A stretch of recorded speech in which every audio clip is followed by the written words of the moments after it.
Hello, everybody. Welcome back to Fourth Fever. Hope you're all doing well. It's good to be back.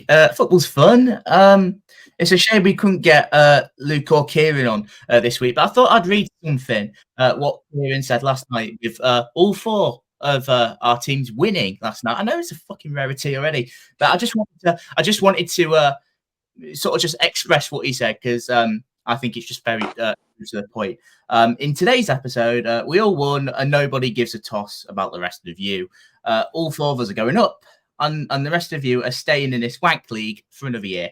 And make sure you go and like and subscribe because that does mean a lot. But we're also joined by Jake, who has rocked up. I mean, fresh off the back of seeing those Swindon Seals. I mean, you know, a lot to make from that. But a good night for you lot as well, judging by us. Yeah, it was a good win. Obviously, it wasn't too big of a challenge. We were sort of dominant, but we'll get onto that later. But there were some really bizarre comments, as you'd expect from Mark Kennedy now. I think it's just a lot of bizarre things that have gone on in, I think, the last couple of days. And a couple of good people to thank if we're having a special praise award. I'll talk a little bit more, but the referee yesterday gets top marks from me. What a bloke, honestly. Got a lot of time for him. Right, let's crack things on, shall we? I mean, a lot of stuff that's gone on midweek. I mean, it looked like a pretty cool midweek. Like, I'm not gonna. I was fully aware. I was like underprepared for the one on Saturday that I did with Luke. I mean, I forgot to watch the highlights, like 3 of them.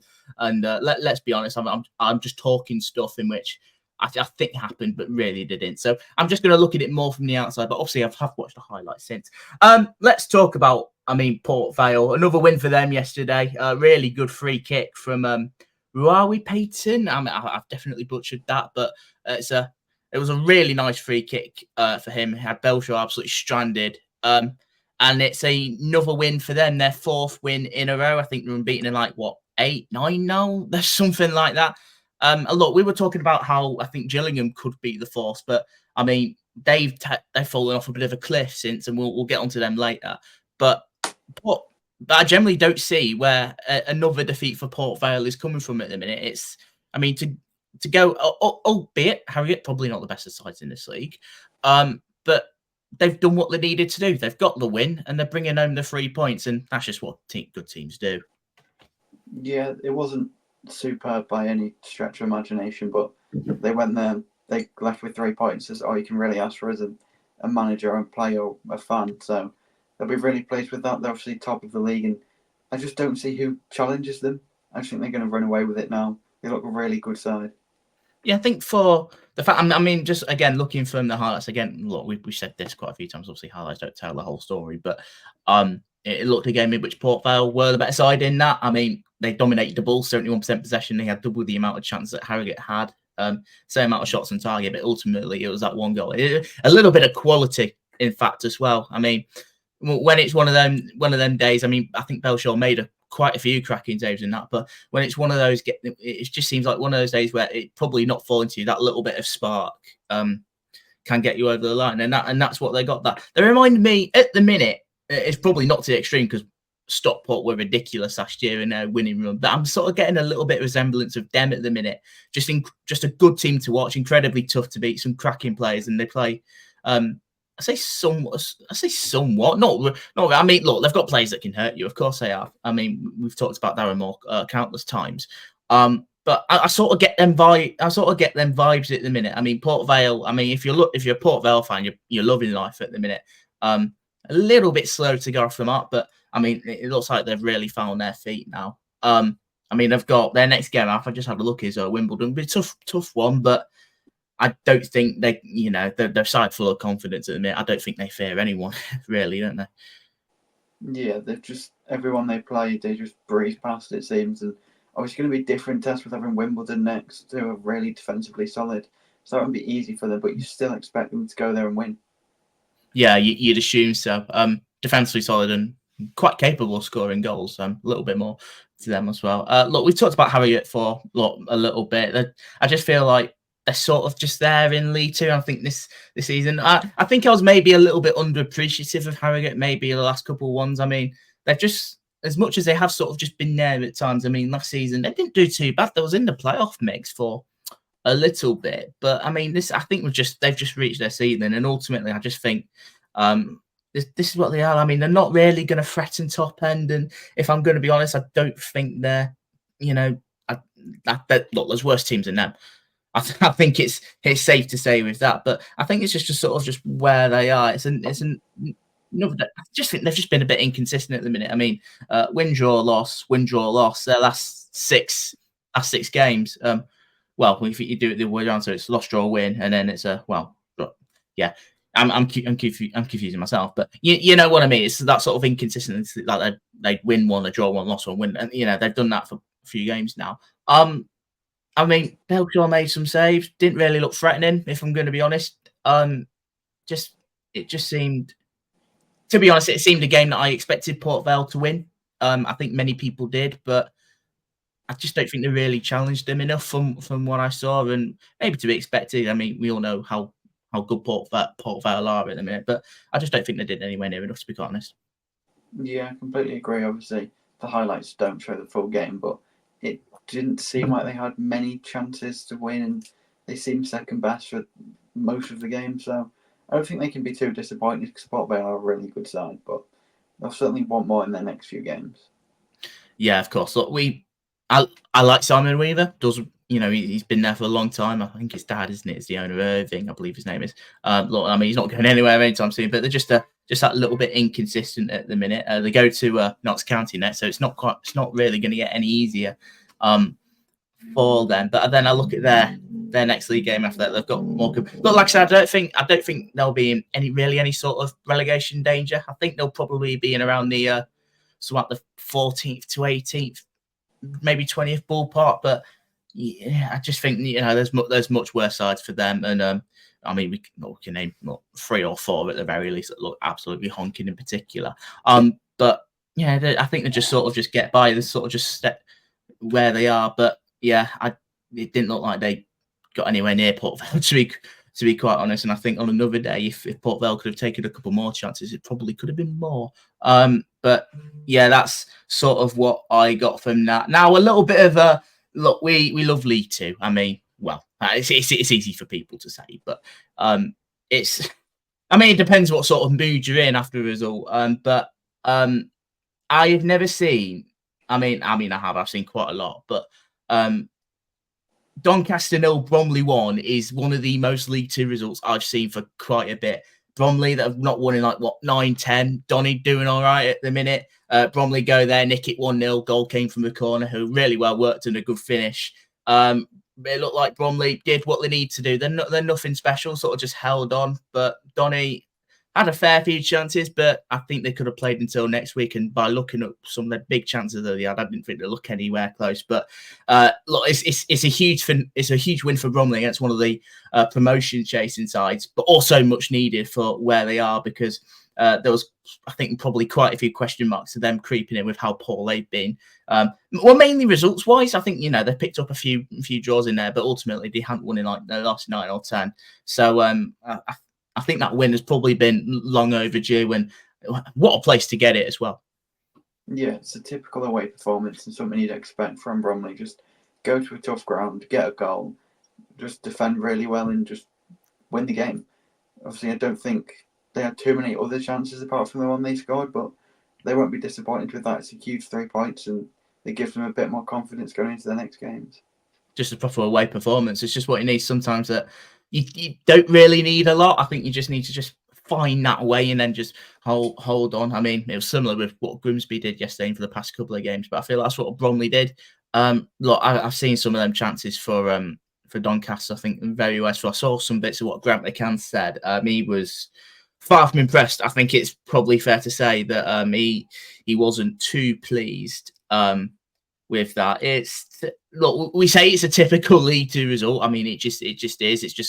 It's not even just a typical League Two result. I think it's just more of a typical just football league result. It's just this league this season. I mean, I think we say this quite a bit, with previous seasons, but at the minute, with the way things are at the minute and how tight it is, it's just completely batshit. It's just like so tight, and it's just so interesting. It should make for a good promotion race, but I think and or just other stuff in general. I think even the relegation spots, I think you can maybe look at, because there's quite a few teams that are stinking the place up at the minute. But yeah, Doncaster would be disappointed at home against a side who, well, let's be honest, have been out of form really, and they'll probably hope that it's maybe just a little bit of a blip. Yeah, it's surely just a little bit of a blip, and they have the perfect fixture to go and bounce back away at Bradford, which is such a big game for them. So I'm sure they're really looking forward to that, and they'll just love to bounce back. I love that fixture mainly because of the two fan bases going at it. I mean, you see it loads on Twitter. I mean, I see it loads with Bradford and Carlisle anyway, which I think is a little bit weird, if I'm going to be truth. But I completely get it with Bradford Doncaster. But at the same time, I do read some of the stuff from the two fan bases, to and fro in between when this game comes along, and it generally does my head in. with some of them, I feel like I read some right mental stuff, but it's a great opportunity for them to get back to winning. It's going to be a tough game. And look, Bradford are in a very good, rich vein of form as it is. They look a real strong team to beat as well at the minute. But away from home, you'd imagine Doncaster they probably have sold out. Not the furthest to go. But it just seems the right opportunity. And I've just realised it's 4th against 5th as well. I've totally forgot that Bradford were that high up, actually. Bradford are weird, because I just feel like they're neither there or they're 15th. I think we probably somewhat maybe ignore Bradford for what they are sometimes. But yeah, I mean, I don't really know much more you want me to say on Doncaster. I think just one of them nights. Just look like look, we know what Bromley are. I think they're not going to play the prettiest football in the world. They're going to be sowed. I think they're going to be really dogged and just really solid defensively. They're very limited for, I think, that what they can do. They were like that in the National League, but that's what gets them points. And I think I've always thought that they'd probably settle a little bit. I thought they'd probably settle in League Two. I'd have thought they'd have settled a little bit better than what they have done, to be honest. I mean, to start with, they were flying, the first 2 wins, but they just struggled to, just sort of follow it through with that another win ever since. But I do feel like, it's a huge one for them to get them back up and running. I do see some of their games, actually. I'm just looking through it. I mean, I lost to Tranmere on Saturday, which is quite poor considering, what I thought of Tranmere yesterday. Fleetwood, maybe a good result. Chesterfield, decent. MK, there's some decent-ish results in there, but they've not been backing up with wins, and I think that's been their biggest problem. But that's been a big one yesterday. Doncaster, just one to forget. A season to forget so far, actually, is for Carlisle. Another defeat. It's sort of becoming the norm. I mean, they lost at Walsall. I spoke about Walsall and the fact that Town played, the beat was 4-1. I don't think I actually gave Walsall a lot of credit, as I think maybe they deserved. They look a real good side, a real good mixture of like youth and experience. They've just got a real nice blend of players.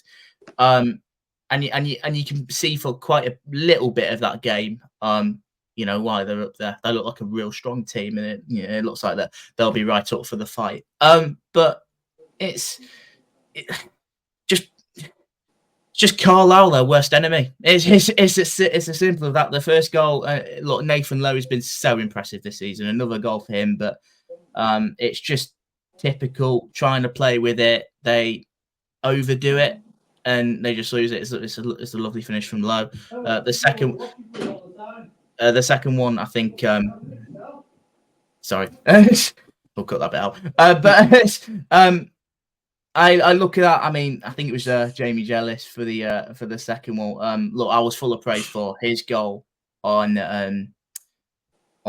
Saturday. But he looks like the real deal. He looks like a really good player that could properly make stuff happen. And look, it's it. Then work it well, and then the third one's just a little bit of pinball. And he's just falling to Jamil Matt. I mean, Carlisle did get that consolation, but it was always going to be a consolation. I don't think we give enough credit to Walsall on this pod. I really don't. They just look, albeit again, look, you maybe a side in which they're not great. I mean, look, the way it's going to be a long old season for Carlisle, but you've got to give them credit where it's due. Yeah, they've been really impressive, and it's a side that have really come in together nicely against a side where it seems everything's falling apart, and it went the way that you'd expect. My only worry for Walsall is if they do lose Nathan Lowe in January, where they go from there. Because he will take some replacing and he'll certainly have League One interest. And obviously he's only on loan, so they can recall him. So it's a big concern, but I'm sure that they'll be absolutely fine. Just keeping everything coming together really nicely. I think there's sort of hope that it's not like a Freddie Draper situation. I mean, look, he came in last year on loan at Lincoln, did really well. I think he was always going back in January, but I think it was sort of a rush because I think he picked up an injury near the end of his time. But look, I think they're sort of hoping that lightning doesn't strike twice. But I think him and Matt in particular are causing a real good partnership. I mean, Matt's obviously the physical type and that, but I think Lowe's got a little bit of everything. You want in a young striker. I think Stoke have got a real good young prospect there. Talk to me about Carlisle, just in general. I know we've talked about the fact that they could be in a relegation battle.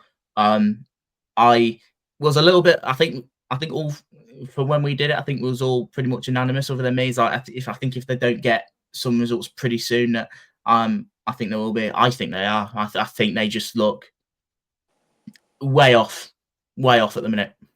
Yeah, they look way behind every other team in the league, and it's sort of like if they can get to January, then they can improve and get players that'll fit Williams' system. But we're still 2 months away, so they don't have the time to just write off 2 months worth of games because it's really important period for them with lots of games coming up. It felt at the time as if Williamson was a good long-term appointment, and I still think he is. But if they don't sort out the short term, then their long-term future will be in the National League, which is crazy. Obviously, coming down last year. And you just don't expect them to do what Forest Green have done, but it looks like they're going the same way. It's just they just need someone for the here and now. I think Carl, I think you just look Williamson. Look, I've always said Williamson is a decent appointment for the long term. He is not someone that they need right now. Just two completely contrasting styles with him replacing Paul Simpson. Look, it was never going to be an overnight thing, of course not, but. Is he really the person that you'd really want as of right now where you're losing games, your mentality's on the floor, and they've just forgotten how to win games? It's as simple as that. No, I mean, we've heard from Luke a few times, about how he's not the motivator sort of guy. And, he's absolutely right. I mean, the form is alarming. It's really alarming. But, I mean, we saw it with Forest Green last year, I think, albeit I actually think the Forest Green one was a little bit more predictable. I think with them, they didn't have a clue with like their manager situation. I mean, at that woman in charge, I beg your pardon, I've forgotten her name, but I mean, David Horseman, a disaster. Troy Deeney, even worse. Oh my god. Just a couple of others. I think Duncan Ferguson was leaving, wasn't he? And then he ended up with Steve Cotterill, which a great appointment, but too little, too late. It was as simple as that. I don't think Carlisle are that bad. Because at least I think they know that they've got a little bit more of a sense of direction where they want to be. But it's that. I just think it's that culture change is just too sudden. And look, to call a spade, I don't think these players are anywhere near good enough to play that style that Williamson wants to play, especially at this moment. I just worry by the time it gets to January, the downward trajectory that they're going already, I think might be too late. That's what I'm really concerned about. Yeah, it's that losing culture that's been there now for 18 months, and they've really got to turn that round sooner rather than later because they're really on the slippery slope, which is certainly a big worry for them. Can't really argue more with that, but credit where it's due for Walsall. I think we sort of knew where Walsall were. I think there was always going to be a side that's sort of like in and around the playoffs. I didn't think they'd be probably targeting the top end for the automatic spots, but they look a real good side at the minute. And look, just credit where it's due. Like I said, I don't think I gave them anywhere near enough credit. I think I was still just really upset with how we folded on Saturday, but you can certainly see from about 60 minutes onwards in particular, you can certainly see that, they've got a clear style and, they look a real good team, and a lot of credit does have to go to Matt Sadler for that. who's doing, had a couple of doubts about him maybe at the start of the season, but can't deny that he's doing a good job, and so are Walsall. A team that's not doing a good job at the minute is Gillingham. I think we need to talk about them a little bit more. I think we looked at the Grimsby and Crewe games, probably just a bit of a blip week for the season that they had. That then went and lost to Tranmere at home, and then you're thinking, oh, this is, sort of here we go. It's sort of like the same problems are starting to creep back into Gillingham a little bit. Lost, then went and lost at Bradford. That's now 4 defeats, and then back at home they then go and lose another one to Newport. Newport winning 2-0. 5 defeats in a row for Gillingham after how so complimentary we were at the start of the campaign, thinking, right, okay, these look like the team to beat this season. It's all sort of falling off a cliff. I don't particularly know what's. I just feel like old habits are sort of coming back to roost a little bit for Gills. I'm not sure what you think. Yeah, absolutely. It's just that scoring goals again. And another question I have is Bradley Dack. He's played 14 minutes for them a month ago. So I don't know whether that's a fitness thing or just an injury, but they need players like him on the pitch, and they're just not having much luck. And they've obviously got Swindon, which will be a huge game for them next. There's a real chance for them to get back, and then we'll see more of them and see how they respond to that. I think with the Bradley Dack thing, I think they knew what they were getting themselves into. We know that, or they probably knew more than anyone, that Dack was, he's had a lot of injury issues. He has done for the past few years. I think, he's probably on a lot of money that Gillingham can afford. We've clearly seen it. They didn't really do a lot of business in the summer, but they did it efficiently and they spent the right money in the right areas. But it's just not a good look at the minute. I mean, for a player of his caliber, and he's barely played. He's played a few minutes here and there, and that's about it. I'm not sure how long he's out for. I think some Gillingham fans can answer that for me, but it's just it's looking a little bit more bizarre by the week because if he's fit, look, he's the sort of quality I think that can get him out of the league and into League One. But it's that question, which is just huge. Like, we've seen it with a lot of players. He can be good, but we can't see if he's good because he's never played. But I'd love to know more from Gillingham fans with that one. I want to know more of what you think around that situation. But we do look at the 5 defeats that they've had, just the 2 goals scored in that time as well. Again, just old habits coming back into fruition. But the games they have lost 1-0, 2-0, 2-1, 2-1, 2-0. They're not getting hammered, but again, it's a perfect example of some of the same patterns that we've maybe seen for last season, and maybe even parts of the other season where they were in a relegation battle for a little bit before their takeover. I just get that feeling with them. It's all happening together, and they need to arrest this slide very quickly.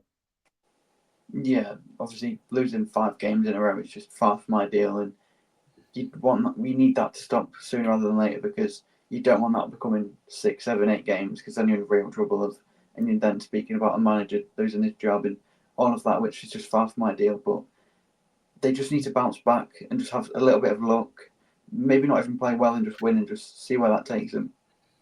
Yeah, look, they can be a good team. They can be. And we know that Mark Bonham is a good manager for this division. It's just something is just not right for some reason, and it needs sort of arresting, like I say, pretty quickly. I'd like to think that we're the main architects for that, giving them their first defeat, and they've fallen off ever since. So I'll take our little bit of credit for that. Thank you very much. God forbid if they don't beat Swindon in the next game, by the way. Quick word on Newport. Stats wise, I should probably mention. It looked a game which Gillingham dominated. 71% possession to Newport's 29. 24 goal attempts to Newport's 4.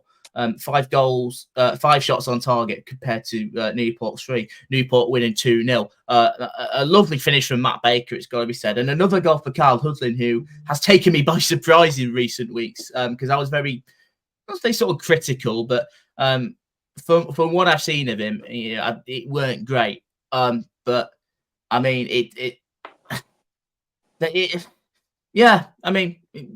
good win for Newport. I think it's got to be said.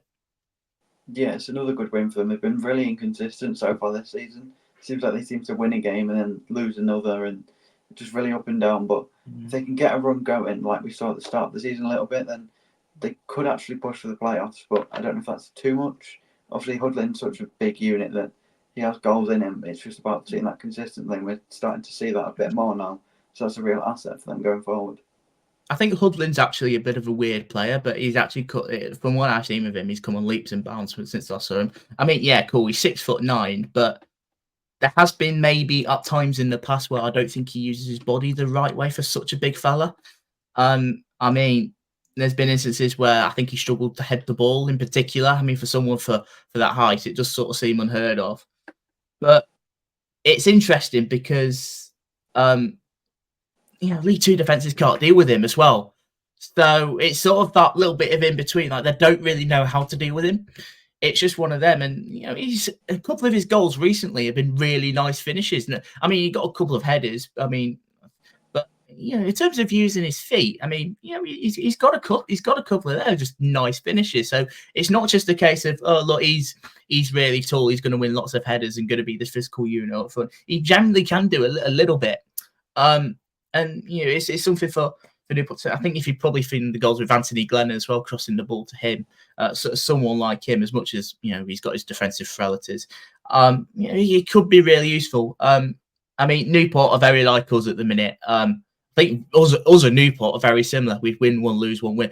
Just consistently inconsistent, and I'll get to that with Town in a little bit. But it's just sort of what they are. Chance at playoffs. I mean, look, who knows? There's a bit to go to the season. I think we were talking about Newport for potential relegation at the start of the season. We talked about that they could push for a playoff. I think it's too early to call. I think you see some of the quality of the teams around as well. But maybe something to think about if there may be sort of that consistency problem. I mean, who knows? But I mean, they've gone to Gillingham and won again. I think they did that last season.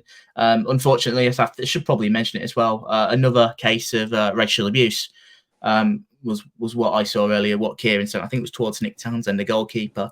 We obviously saw the incident last season where a Gillingham fan racially abused Omar Bogle, which was it was clear as daylight. I mean, you can see it. It's just absolutely disgusting. So yeah, if that's the case in which he's can give to it, hope he enjoys his lifetime ban. But I'm not going to say any more than that. Just hope Nick's doing all right from that.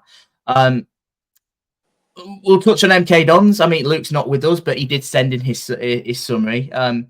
They did beat Accrington Stanley 2-1 yesterday. I think another win for them. I'll run through what he said. So he said that all you need to know about our game is that we didn't generate many chances, but took them when they came. Accrington are in your face and horrible to play against, and Nico Lawrence is the best player in the league by a country mile. I'm not sure how much I agree with that last statement, but we make do. Also, Dean Lewington playing in centre midfield was hilarious. First ever midfield appearance at the age of 40, even if it was only for a minute. I mean, look, let's take it. Look, Lindseyball is very much a thing, albeit I know you call Newport then. MK capitalising on a mistake and a really nice finish from Joe Tomlinson, who I've been a big fan of. Just another confidence boosting result. Yeah, 2 wins in a row for Scott Linton. Feels like this will be the start of everyone that sees them go up the table. And sort of what, obviously Grimsby next, tough game, but who knows what to expect. We're at home, so they'll probably win. We'll if we could just switch, I'd quite rather have the game at Stadium MK and to wear our yellow away kit, because we're all right in that. We've got more chance of getting a result then compared to what we normally do at home. We'll probably lose about 4-1 now again. It does normally seem like the norm of us getting battered at home in particular. But no, I mean, look, good win for MK. Although you maybe look at the opposition. I say that. I mean, Accrington have won the last 3 games. They've done pretty decent. We was maybe questioning them for a large spell, and then they've gone and won 3 in a row. They've sort of made clear a little bit, but 3 wins in a row, including that one at Gillingham, and they beat Barrow on Saturday. I just think this was just one step too far. This one, but I don't think there's really any shame in it, if I'm going to be truthful. Yeah, I totally agree. It's the result you'd expect. 3 wins in a row has pulled them out of trouble short term, and long term they still need more. but you can't be too disheartened losing 2-1 to MK Dons, who just got in a manager who's won promotion last season and got a lot of players that are probably League One quality. Yeah, I mean, again, looking at the stats, I mean, look, quite even in terms of possession, but Accrington 16 shots to MK's 5. I mean, it's probably a case of, if they had better finishing on the day, it could have been a different result. Shot themselves a little bit in the foot, especially with that first goal. That Tomlinson finish is exceptional. If you've not seen that, make sure to go check that out. He's a player that I'm quite scared of playing against actually on Saturday. A bit like a couple of others, but he knows how to score a goal from where he is. Just a quick one on maybe sort of Accrington. I mean, look, I think you've already really mentioned it, but I mean, they've obviously had those three wins after difficult start to the season. Maybe question marks surrounding John Doolan. Gone and picked up those 3 wins to calm the nerves a little bit, then gone and lost. But I mean, I still sort of expect Accrington to be in this sort of position. I still have to question marks about maybe their squad or maybe even at times their long-term future of where they go. Is that maybe something that you follow suit with? Because that's just what I get from it. Yeah, I completely agree. It's good short term, but they're going to need a lot more long term, and I don't see them being that side long term. Defensively they look weak. They don't score that many goals, so they need a big improvement. But it's just about staying above the drop for as long as you can, and then just making sure that you don't fall in towards the end. I think, to be fair, I think it's not been a case of really them scoring goals. I think they have done quite a few times. It's conceding them. I'm surprised that they've not conceded. They've conceded the same amount of goals as us, and we're in the playoffs. So it's maybe bad on our part, but it's certainly a case of just hold. But we've managed to get results, although they've struggled largely for periods. But yeah, just think, just one step too far. But it's a right confidence boost for MK. It's a shame Luke's not here, because I really wanted to get the I really wanted to say a few stuff to him to his face before Saturday, before they dick us 4-0. So it's a shame that I don't get to do that, but hopefully there'll be a chance in which I could be able to do that in the coming days. But I'll try and enjoy Saturday morning when I can, because, like I said, I'm not sure I'll be able to enjoy Saturday evening. But we'll see what happens. Let's see what Town team turns up for that one. But we'll talk about Town in a little bit. We'll talk about one more before we go to a break. Let's go to Barrow. 1-1 draw. I think we've sort of looked at Barrow started off the season well, and then at the minute they've just very out of form. I don't really know what's caused it. I mean, we've probably looked at some of the games they've played recently. They've had some tough games in there, but even that, I think they've come up against teams, especially the last couple in Morecambe and Accrington. I think for a team that's probably around them and maybe what the squad they've got, probably teams they should be beating. And it looked like they were very close to beating Notts County last night. I think they shot themselves in the foot last minute with a penalty. It looked like he was all over. I think it was McGoldrick. He was all over, and then he dispatched the pen. But again, that's what good teams do. They find a way. If they're not going to win the game, at least try and draw it. I mean, from a position in which Notts County were losing pretty much all game, to be quite honest, they were losing for the best part of 80 minutes. So I don't think a draw away from home against Barrow, who proven can be a decent side this league, is probably not the worst of results in the world. Yeah, Notts County have had a really good start. They've obviously in third place at the minute, and they'll just want to continue that going forward and maintain that, because last season they were in a similar position and then sort of fell away defensively, which really cost them. And then for Barrow, 1 win in 6 is certainly disappointing for them, and just need to see a little bit more. Obviously, when you're moments away from getting a good win against Notts County and you fall away like that and concede a penalty, it's so disappointing and heartbreaking for them. But you need to see more and turn that around a little bit. It's just having that little bit of sort of, it's difficult to say, sort of like know-how. It's probably not, but it's probably not the right word. But I think you probably get where I'm coming from. Just with the, I think the goal was a little bit scrappy from defender wants to turn goalkeeper Rory Feely, if you remember from earlier in the season. But just yeah, I think, yeah, I do look at their, actually, I'm just going to look at their results. I mean, it all really started from the defeat at Chelsea. I mean, obviously expected. But since then, lost at Gills, lost to Donny. I mean, they beat Cheltenham. I think that was pretty late, actually. And then they've gone and lost to Barrow and Accrington. And then they've dropped points to Notts County. I think with their early season promise and form, I mean, it's probably not a good thing to look at the minute. I noticed as well they signed Charlie Kirk yesterday as well as a free agent. I'm sort of glad that's now done, so it sort of stops our fan base up from signing in when we have a little bit of a crisis, just because it's an easy link. But well, that's for another discussion. But yeah, it's another one. It's probably, you look at it, one win in their last 6, 4 of them being defeats. Again, not a good look. Yeah, they've got Bromley next, so you'd expect them to win that, but obviously Bromley having a huge confidence boost against Doncaster. It won't be easy for them. And 2 physical sides that will really go for it, so really interested to see how that one goes. Yeah, of course, but really good dispatch penalty from David McGoldrick. I mean, if you saw it looked like something from a Taylor Swift concert from behind the goal with everyone's flashlights on for the phone. It did look a bit weird, actually. But yeah, it was just the fact that they were all turned off very quickly as soon as McGoldrick scored it. So they deserved that alone for for whatever that was. But Barrow, not as middle nowhere, to be quite honest. It's quite a trek, especially from Nottingham. I don't think Notts can really maybe kick off with that. I think it's a little bit. I do look at their recent results, actually, Notts, just really quickly. A little bit of inconsistency there. I mean, they drew with Barrow, probably not the worst results in the world in the end. Beat Wimbledon, albeit quite scrappy, the other day, which was, well, they've won and they found a way to do that. But they drew with Chesterfield, again, another late penalty in that one. Lost to Port Vale. I mean, they're flying at the minute. They beat Carlisle pretty comfortably, actually, and then drew with Morecambe, in which I think they were quite lucky not to lose that one in the end. Just a little bit of inconsistency, perhaps, in recently started creeping in a little bit there, because I think it's certainly, I think that Notts can certainly go up a gear. I'm struggling to see where that really is at the moment, though. Yeah, they are. There's nothing that you look at and think they need to improve massively on. They have a really good defence, and going forward, they're scoring a really good amount of goals. It's just not getting the results for whatever reason. So I don't have any concerns over them, but they do need to be a little bit more consistent.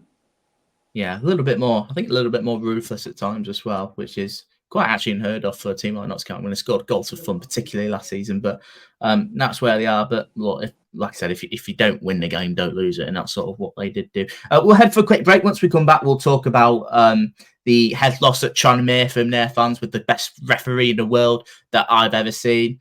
We'll also look at well, we need to talk about Swindon again, don't we? Because quite a lot of stuff has happened since we last spoke about them, as well as a couple of other wins as well for certain teams, like Crewe, who are doing really well. I just had to quickly look at that. We'll be back very shortly. Don't go anywhere.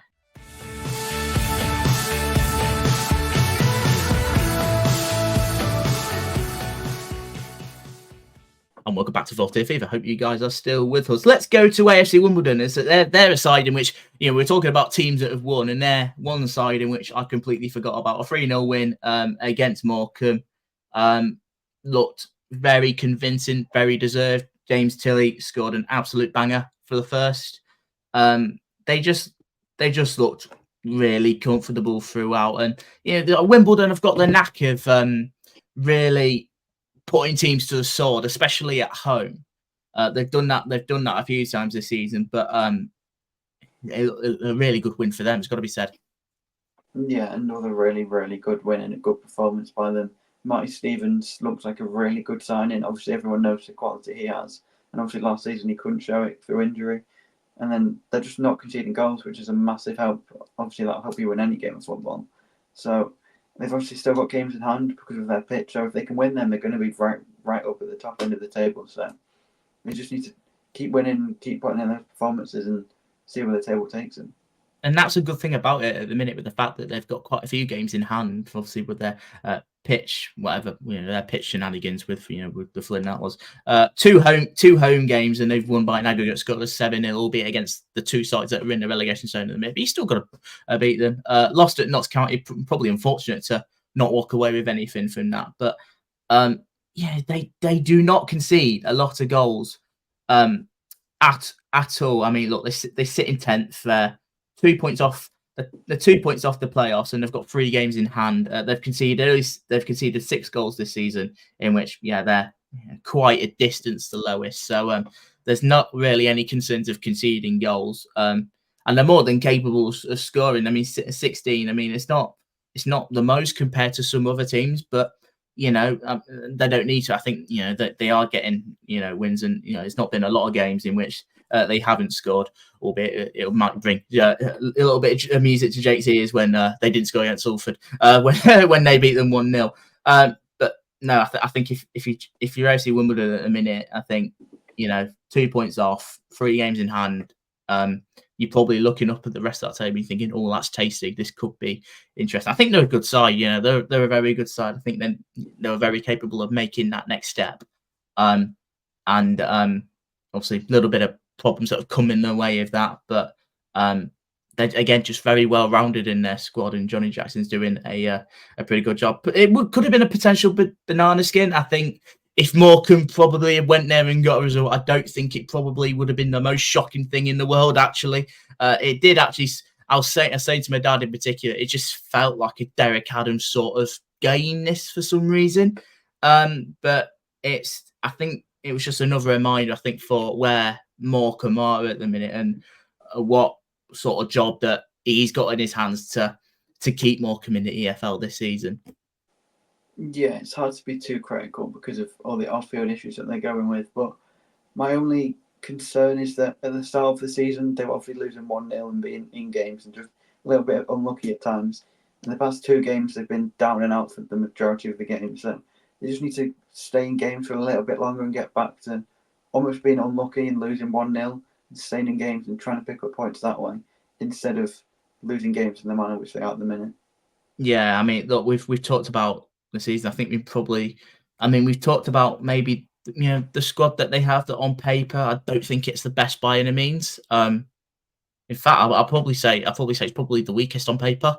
I don't think Accrington's is too dissimilar. If I'm going to be really honest, look, we knew about the problems that Morecambe were facing off the pitch. It was always going to play its part. I mean, I think it's just I think the day when they did sign 15 players, I think that was particularly telling. I don't think. I mean, look, I remember looking at it at the time. I think it was only really 2 or 3 that I thought that, oh, that's not bad. But I think there was always going to be up against it this season. I think, look, they've been unlucky in some games, and some games they've been way off it. But it's not sustainable just to keep going. I mean, just the 1 win all season, albeit Barrow, and maybe looking at it now, maybe not the result that maybe we sort of think it was, but it's still a good win either way. I mean, 2 tough games, and they've got another one against Chesterfield next. I mean, they've got Harrogate after. That, and then they've got Port Vale, Swindon to come after that. There's opportunities for points there, but it's Morecambe. They might not go down because it's just Morecambe. They always seem to find a way. I think even with someone like Derek Adams, but I'm struggling to see many positives at the moment. Yeah, they obviously not scoring enough goals, conceding quite a few, but nothing terrible.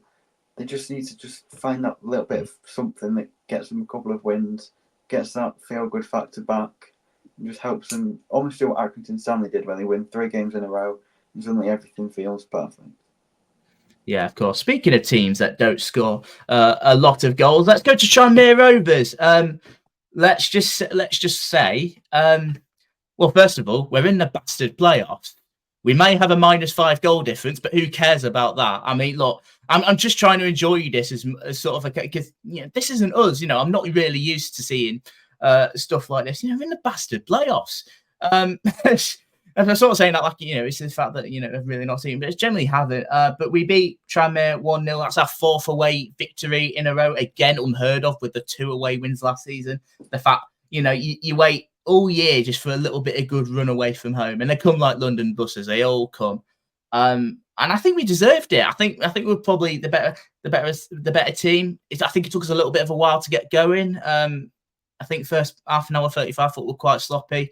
Tranmere had that unbelievable chance. It was an unbelievable save from Smith off the line, then cleared from Janet. But I was as the game went on, I think it was clear that we were growing into it. Justin Abiku missed a couple of sitters.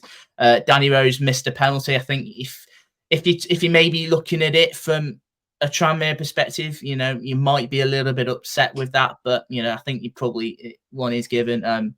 He misses, McGee saves, and then McGee turns from hero to villain. God knows why he's come rushing out of his goal, particularly on a yellow card as well. He got booked in the first half, and he did something similar in the first half, in which he was quite lucky to get away with. He didn't this time. I was a little bit critical of Justin Abiku. I think, like I said, I think he had missed a couple of sitters, but of course his goal is probably the hardest chance. Look, he does really well to stay on his feet, keep his composure there, and it's a really difficult angle to find the back of the net from. And look, I think he's a player in which he sort of bulked up from last season. He just looks like a little bit of a different player. I think a good run in the team, and he could get a few goals, especially playing with a striker like Donny Rose beside him, maybe in that system. We played with a 5 at the back, I think, maybe to stop with the amount of goals that we have been shipping recently. And I think Tranmere knew what our issues was, and that's mainly stopping crosses, and they had a hell of a lot of crosses, but again, not really threatened. They didn't really threaten. It was a bit like Salford. Not threatened by them, but Tranmere were 10 times worse. But we need to talk about the referee. I mean, if you're Tranmere, you have every fucking right to be fuming. Because I mean, if it went the other way, I would be absolutely gone. I think the penalty shout right at the end, I think we have dodged a bullet and then some. I think that is the most stonewall penalty I think I've seen for quite a long time. And he's booked him for diving. And I was critical with the one at Salford. I think he did die. I don't think he did. If I'm going to be honest, I think we've got away with one there. And just a couple of little niggly fouls as well, in which everyone was getting irate about. Quite a few bottles were being thrown from the stand, and God knows what, quite a few things being thrown there. But we sort of just held out. We looked quite comfortable, actually, and they didn't really offer a great deal. I mean, look, I said that Tranmere looked toothless, and my God, they did yesterday. Yeah, it's the same old problem for Tranmere going forward. They just not offering much, and they're just not scoring goals, which you don't score goals, you're not going to get more than a point. So they need just to find that something that they just need to get some goals and then see where that takes them, because they're not losing games heavily. They are staying in them. They're just struggling to get them consistently that actually gets them some wins and takes them up the table. Yeah, I mean, I think in a week as well. I mean, if you've not seen the news, obviously with the news regarding their potential takeover of ASAP Rocky and fucking Rihanna rocking up in Birkenhead. I mean, I just find that really interesting. I wonder if she watched that last night, by the way. So I just thought, I'm not sure about this, but I think maybe that could have given them a boost, but it just wasn't the case. I tell you what, in particular, I no idea why they subbed Amari Patrick off. He was clearly their most threatening player in particular, probably the most threatening player on the pitch. They took him off, and all you hear around Prenton Park is a loud chorus of boos. Maybe a little bit of question marks regarding Nigel Atkins there at the minute, because, I mean, they're not scoring enough goals. They're struggling to win games. And I don't think they look really in danger of picking up many wins anytime soon, if I'm going to be honest. Yeah, it's certainly not going their way. And Nigel Atkins, I think we put him in our ranking managers just right at the top, and we're not seeing that. We need to see a little bit more from him. Just maybe even go into the free agent market. Obviously, who knows what their budget will be like in the minute. So that might be their issue and why they've not looked into it. But surely there's got to be someone or something they can do just to get some more goals. Yeah, there's got to be away one way or another, but it's a problem that really needs addressing real quickly. As for us, we've just got to try and sort of recreate some of our away performances at home. I mean, we've lost our last 2 home games 3-0 and 4-1. So excuse me. So a little bit of maybe defensive stability, perhaps, and maybe teams know where our problems are, but we just start somewhat rectify. I say that because our wins away from home and at home are sort of similar. I think we've won that sort of the same amount of games, but look, I keep saying that there's no denying we have improved. It's just trying to find that consistent balance, and maybe if we're not going to win a game, don't lose it, and especially in the manner that we have done in some of them. But you can't help but be positive at the minute. The fact that we're in a playoff spot. We're not sure how long it'll last, but look, it's just one of them in which I'll probably just enjoy for a little bit. Yeah, it's the absolute opposite of what we've been saying for weeks now, where they just needed to sort the away form out and keep the home form going, and it seems that they've done one thing and then lost the other. So there's still room for improvement, still in the playoffs. The season could go any way for Grimsby, which is quite exciting. So I hope it goes well, but you need to see more consistent home performances, and if you sort that out, then absolutely fine. Yeah, I sort of agree with that. A little bit more consistent is them wins coming regular. Maybe a few draws in there. I mean, us and Newport haven't drawn a game yet this season, but we also need to get some of those players that are out injured back fit, because I mean, I'm not sure how long this is sustainable with the amount of games that we have come. I sort of dreaded a double game week this week. There's probably going to be them. I don't really want to sound anything like dull, but there might be a time where we might lose like 3 or 4 on the spin if we don't get some players back very quickly. It's just sort of the nature of it. Players start to get tired, and we sort of are down to the bare bones of it. We just got to crack on though. But that's just sort of where we are. But I think if we're looking at compared to last season, the fact that we're anywhere near the playoffs, let alone in it, even if it's for maybe a brief period. I think is certainly telling that we are doing something right. But look, another away win, and I've got to be pleased. And to that referee, send me your address. I want to buy you a pint. But well, let's talk about Salford Swindon. Salford winning, Swindon losing. I think we've become pretty accustomed to Swindon losing. Them pesky Swindon Seals. I mean. Another defeat, it's going, and again, sort of like their own worst enemy. Talk us through this one, Jake. Yeah, the first half from a Salford point of view is probably one of the best I've seen in a while. We totally controlled the game. We're probably unlucky not to score 3 or 4, but it's been the story of our season, not scoring enough goals. And Swindon just looked really poor, and then start the second half, Swindon looked much better. Got a goal back, which looked offside, but who actually knows? And then they just looked really, really poor again, and inevitably lost the game. And then Mark Kennedy's comments after the game, so many questions for Swindon. God, where do you start with that? It was his comments pre-build up for the game as well. I mean, we were discussing it in the chat the other night. I mean, he called Salford a big club. I mean, just say no more. I mean, look, how true are them? Because I mean, if you're calling Salford a big club and managing Swindon, then what are Swindon? Because Swindon are obviously way bigger. So it doesn't make any sense. It's some weird type of man management or getting in the opposition's head, but I don't even know how that'd work. It'll be interesting next season in the National League. Oh, we got Tamworth next. Oh, fucking massive club they are. But no, you mentioned some of the comments after the game, and statistically, he was going on like statistically that they're doing something all right.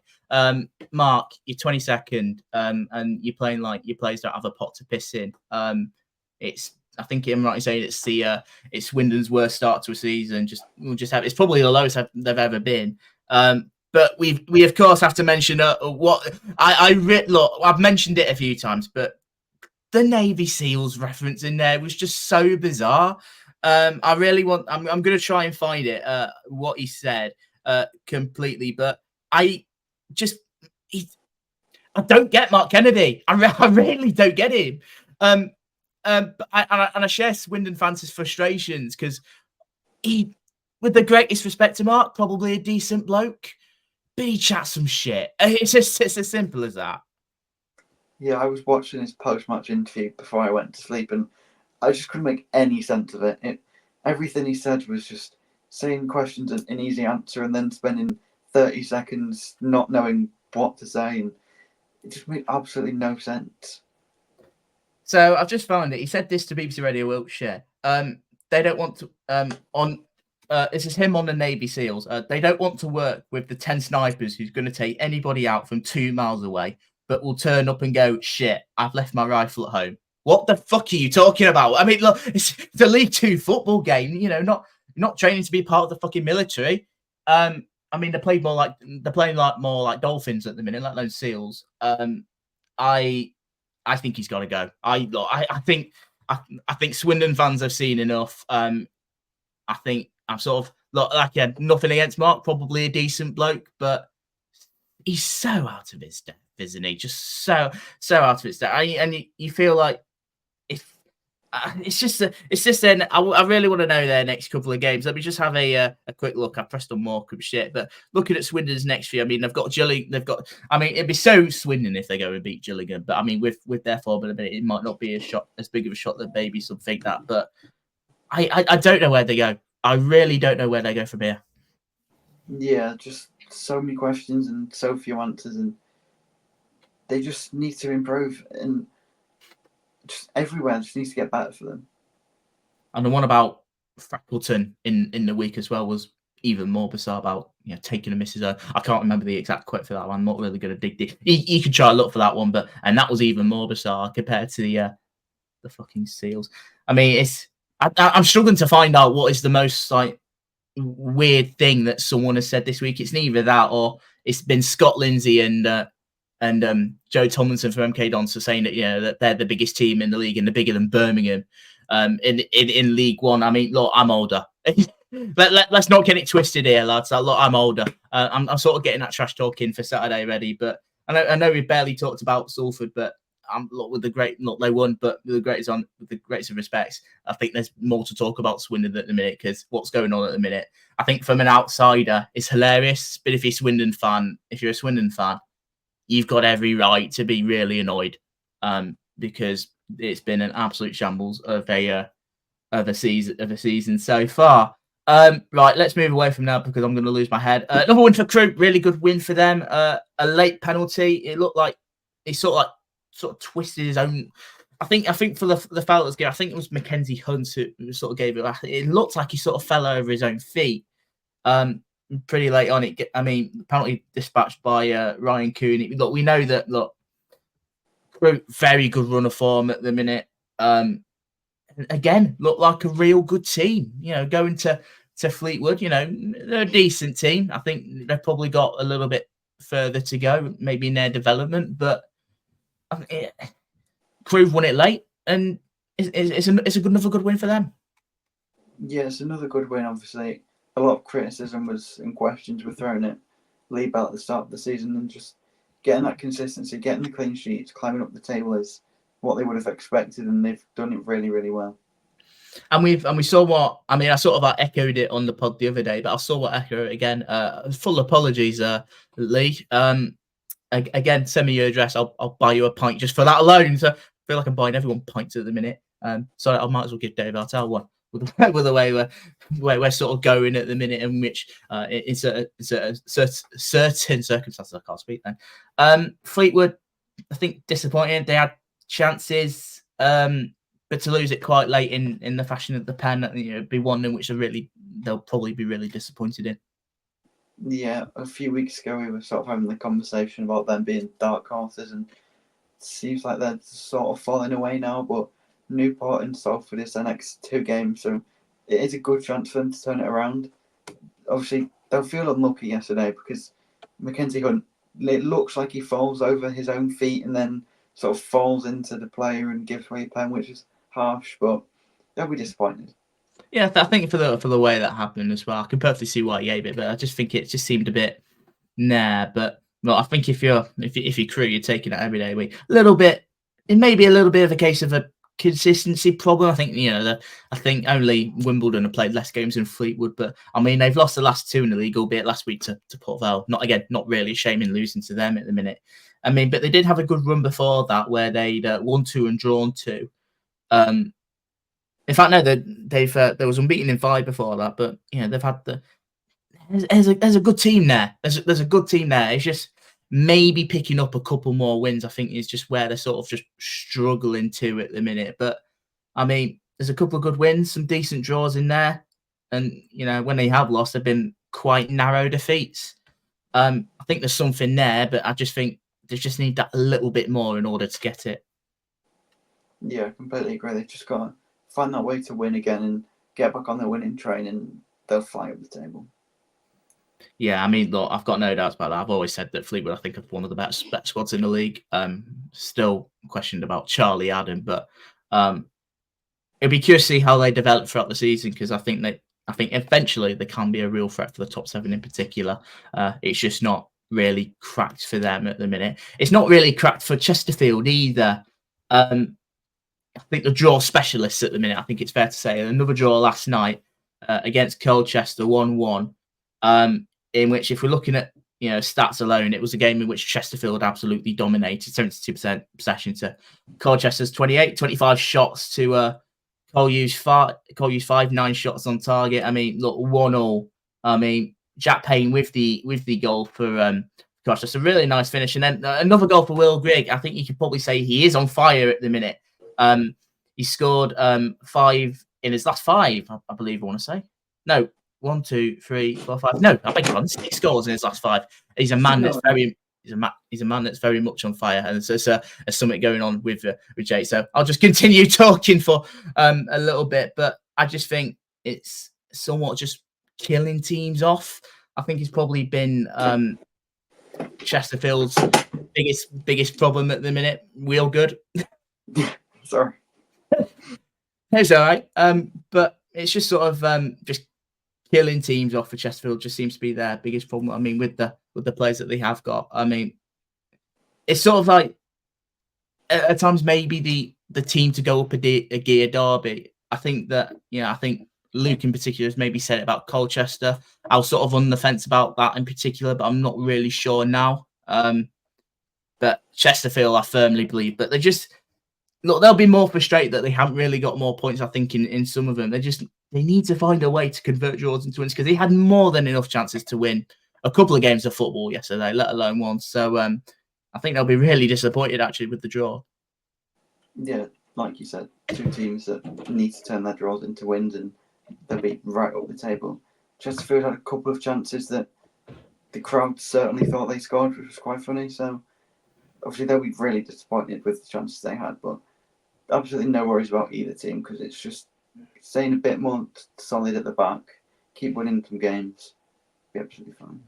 Even more so with Colchester, because I'm just looking at it. I mean, if we're looking at, I think, the game in isolation, I think a draw away from home midweek away at Chesterfield is not the worst result in the world. In fact, it's a pretty decent result, especially from what it looks like. It was under the cosh a little bit.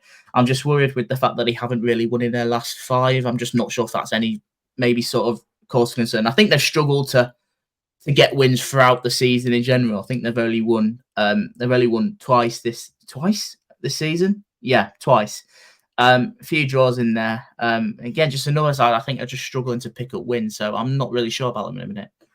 Yeah, they have us next, and we have a really bad record at Colchester, so I'm sort of just writing that game off, and they'll probably win it, and it'll probably be an awful game of football.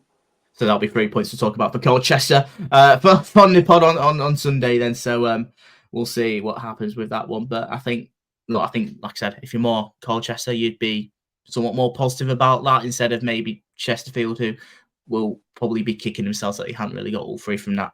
And we're down to our last game. Cheltenham 1, Bradford 1. Bradford doing all right at the minute, took the lead in this one. Another goal for Neil Byrne. I think he scored. Yeah, he scored in their last game against Gillingham.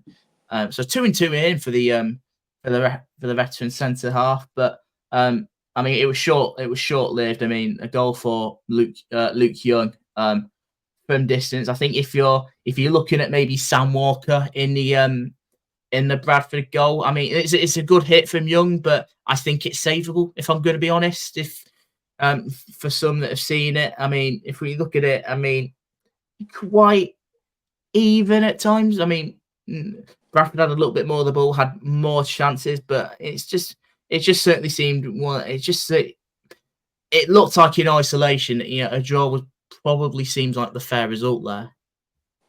Yeah, it's a really good point for Cheltenham. We've said for a number of weeks they just need to sort of grind out a game and get a win somewhere. And obviously, it's not a win they drew to Bradford, which is absolutely no shame in that. Bradford had the better chances, and like you said, they were disappointed they didn't win. It's a pretty poor goal to concede, and then they had a couple of chances which you think on another day they score that. Obviously, Bradford 5th in the table, doing well. It's just a big game for them on Saturday. Yeah, I mean them up against Donny. I mean, is a huge game. I mean, we did sort of briefly touch on it when talking about Doncaster, but it's a game I think Bradford will be relishing. I think especially after the way that Doncaster lost last night, and I think for them unbeaten in 5, they've won 3 of them in that time. I think it'll be one in which I think they really fancy with especially with them being at home. I don't think it's a particularly bad point. Maybe if we look at this, maybe again, I think maybe if we take a little bit more of a backward step on it, I think maybe some Bradford fans might think that it was maybe a good opportunity for all 3. I mean, yeah, I probably agree, but long midweek trip looked like a really good following from the Bradford fans as always. I don't think it's the worst in the world, if I'm going to be perfectly honest. No, there's worse results they could have got because that would have been a very League Two result, like we said for the Bromley game. So I wouldn't have too many concerns for either team.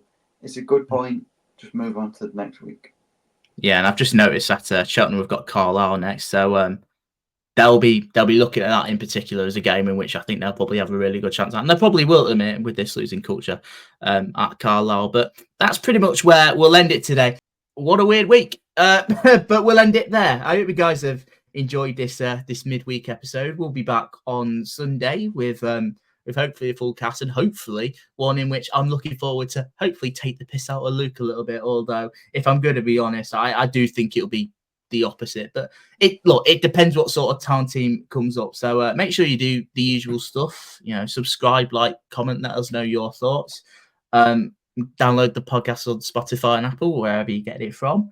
And obviously, it'd be nice to let us know your thoughts from the midweek games, as well as just the season as a whole. Look, Swindon, I'm up in ours. I'm on your side, Swindon, because I think we've been in a sort of situation, probably not as bad in terms of maybe ownership, but I think we know what bad looks like. So if you need a little bit of help, just let me know. I'll sort of come through with what the next stages of it could be. That sounds really weird. Anything you want to add, Jake, before we go? God. Yeah, just like you said, like, comment, let us know your thoughts, all the usual stuff. Make sure to give it a 5-star review on Spotify if that's what you do. Yeah, and all that good stuff. Thank you guys for your continued support. Hopefully, I can get to have a good laugh at Luke on Sunday. But like I said, I think it'll be completely the opposite. But we'll see what happens. Look, a good win. Let's all go and celebrate. I mean, if only Luke and Kieran were here, I mean, I'd have brought a beer instead of drinking orange juice. He calls for celebration. It's quite rare that all 4 of our teams win on a game. So it's a little bit of cause for celebration there. So I'm off for a few beers. We'll be back on Sunday, Monday, whenever you listen to it. Have a good rest of your day, and we'll see you then. Until then, take care.